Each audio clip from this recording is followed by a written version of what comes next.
Сәлем достар, бүгін біз сіздермен осындай жаңғақты пирог дайындайтын боламыз. Ингредиенттерді скриншот етіп алсаңыздар болады. Каналға міндетті түрде жазылып, қолдау білдіріп кетіңіздер. Ол үшін бізге қажетті заттар: осылай 3 жұмыртқамызды жарып аламыз.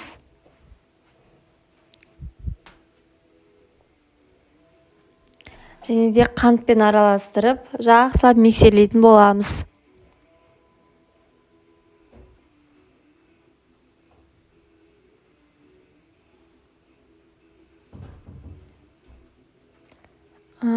Көтерілгенше жақсылап миксерлейміз.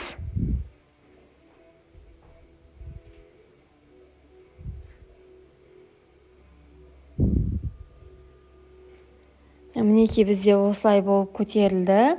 Енді осы дайын болған қоспамызға айран мен соданы араластырып салатын боламыз. Бөлек ыдыста соданы айранға араластырып, жақсылап араластырып аламыз.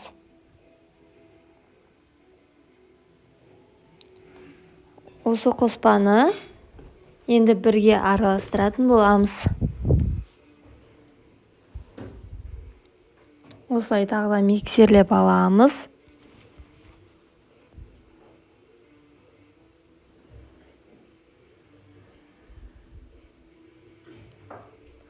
Бізде нәтижесінде осындай болды. Енді осыған ұнды електен өткізіп, үстінен салатын боламыз. Бізде нәтижесінде осындай қамыр шықты. Енді мейізімізді осылай араластырып, табамызға құюға болады. Табамызды майлап, немесе пергамент қағазын төсеп алыңыздар. Осылай құйып, үстінен үгітілген жаңғағымызды сеуіп шығамыз.